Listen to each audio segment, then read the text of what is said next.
Tucker to win HOH than Tucker's nemesis? Big Brother has lost one of its brightest stars, and I hope I'm not being Angela-esque when I declare Tucker's eviction the worst thing that's ever happened to me. But now we have a new HOH, we have to move on and see what's next in the house because Sunday's episode was chaotic. Now the panic is setting in. Welcome to Oh Brother, I'm Anna Rumor with PopCulture, and I am digging into Big Brother 26 with you because I'm watching the live feeds, I'm scouring the episodes, and we are diving into Sunday night and everything that's going on in the Big Brother house. Tucker being betrayed by his beloved puzzles and getting evicted 5-3 may have been a huge bummer for the viewers, but it does open up the house quite a bit to have such a big target gone. And our new HOH is also a really fast and loose player, so I have high hopes. I need another person to dissect all this madness and mourn the loss of Tucker with me. So welcome, Nick Valdez. Thank you for joining us today. Howdy, everybody. Thank you. What a rough week. I love Tucker, and now that he's gone, there's a void now. There's a vacuum. Like, he was the main character of the show. I know. It is so wild he didn't even make jury. He was like the entire plot of the show so far. Take me back just for a second before we dive into Sunday's episode. What were you thinking when he got sent home? Were you surprised? Were you heartbroken? Were you crying like Joseph was? I was heartbroken. I was not really surprised because they did kind of, like, the edit really did show us the entire episode that, oh, everyone was voting to knock him out. And it was clear early on that we did say it here too, that Tucker really had to win every single challenge in order to stay there.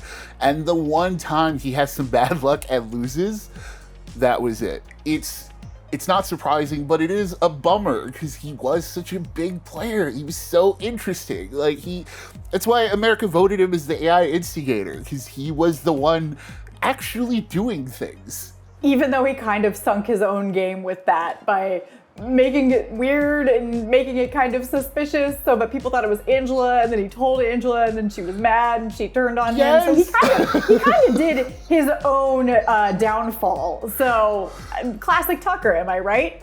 It's so wild that the one time, like, he tells Angela the truth, straight out tells her the truth to her face, and immediately she's like, well, why would you tell me the truth, right? Like, why would you tell me this?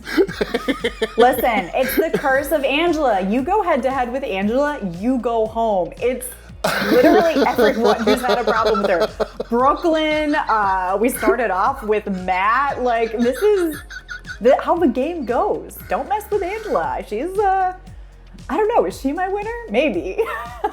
I can't lie, I'm rooting for her quite a bit. Like, especially after the charcuterie thing too. Like, you know, don't eat someone's charcuterie. That's a whole other conversation. Like, don't eat someone's food. Like, if I have my food in the fridge, my name's on it, don't eat the food. Come on. Yeah. Like, I don't want to hear it. But that whole thing with Angela too, like, she was either going to go out first or make it all the way to the end. So now we're just waiting for her to get to, like, the final two. Oh my God. I am sad that Tucker is out, but like we said, like, Angela is a master of chaos, like Quinn is super chaotic, Chemo and T-Core are like running stuff behind the scenes. I feel like there's a lot of potential in the house, and we kind of see that as we dive into this next HOH this week, which is won by Quinn. What did you think about, like, the egg roll, egg drop competition? Every time I watch this challenge, I'm always like, salmonella, but that's just me. Yeah, once again, Angela is the star of the show for me. Yeah. You know, I don't blame her for not playing until, like, we have the have-nots. She's clearly not going to let a charcuterie thing happen again. So I don't, like, I get playing for safety. I get when you're, like, in a precarious position, you don't want to, you know, you want to make sure you can stay. But at the same time, you also want to live comfortably, right? Like, why would you want your last week in the Big Brother house to be a have-not week? I side with her, but Quinn winning, it's interesting because his nominations spark a thing with T-Core, and as we've seen with T-Core, like, she's orchestrated some big plays the last few weeks, and she's really taken a shine as like, wow, we really have to keep an eye on her. And everyone else should too, but, you know, by the time they notice her doing things, it might be too late.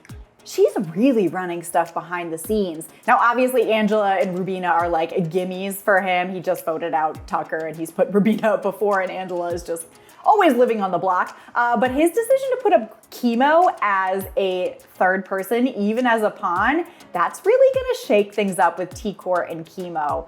Although, as much as I love Chemo, like I think I want him to win, him or T-Core.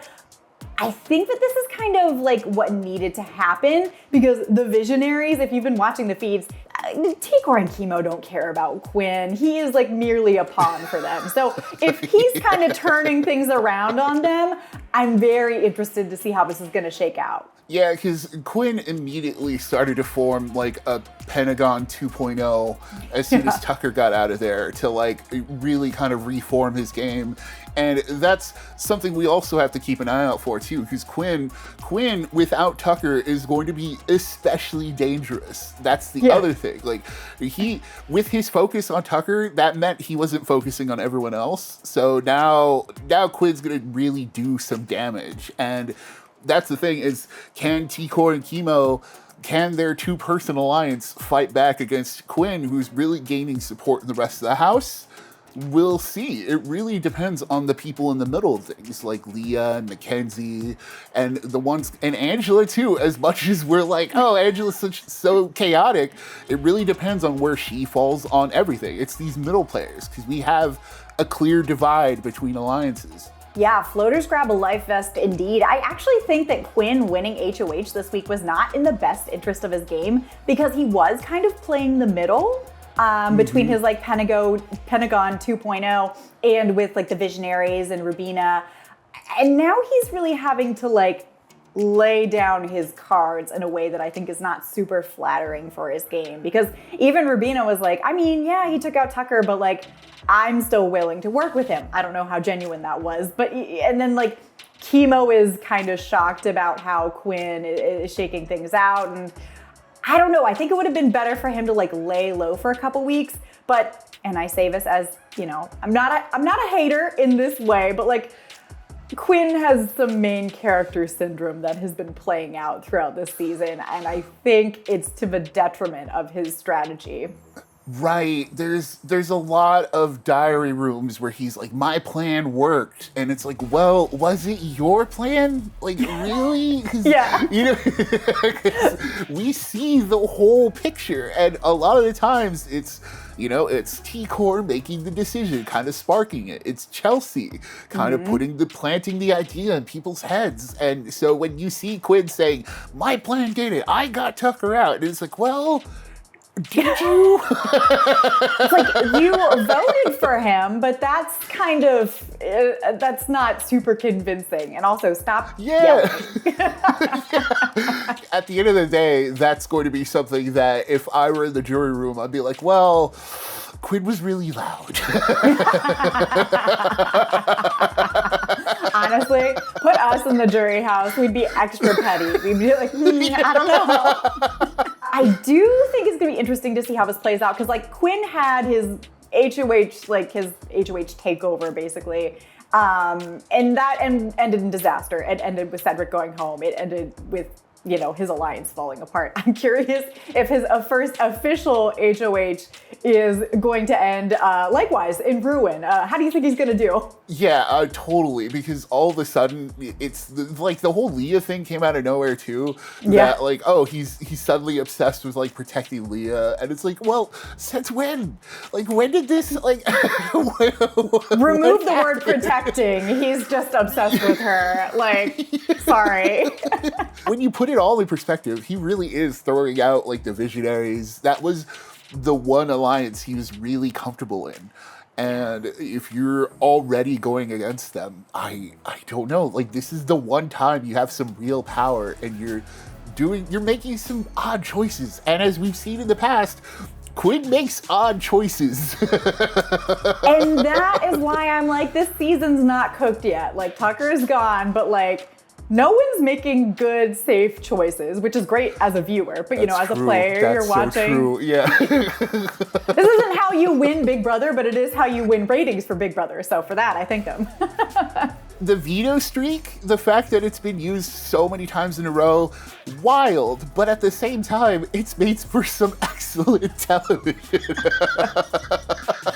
Every single veto of a season has been used, even +1 because Mackenzie used America's veto. Like, this is a great season. I'm really, really digging it. Yeah, and at this point, it really is anyone's game because it is enough, like Tucker does leave enough of a void for someone to come in and take control. And I think right now we're all kind of seeing them fight for that position of the new top dog. And I guess we'll see who it ends up being. Probably We Angela. will. Probably Angela, indeed. And honestly, I'm not sure who's gonna go home, but I don't think it's gonna be Chemo, and I don't think it's gonna be Angela because she's indestructible. So we'll have to see if it's Rubina or if the veto gets used once again. We're gonna have to see how that shakes out. It's gonna be a good week. So thank you so much for talking with me about it today, Nick. Any final thoughts? I can't wait to see how this turns out. I've had so much fun this season. Let's hope the fun doesn't suddenly stop because Tucker's gone. I have full faith that we're going to keep the chaos going. These people are wild. And you know that we're going to be covering the rest of the season here on Social Call, on Oh Brother. So make sure you like and subscribe. Drop a comment down below and RIP for Tucker. Then head over to popculture.com for the latest in entertainment news. Until next time, I'm Anna Rumor with Pop Culture. And I'm Nick Valdez from Comic Book. From outside the Big Brother house, we say farewell.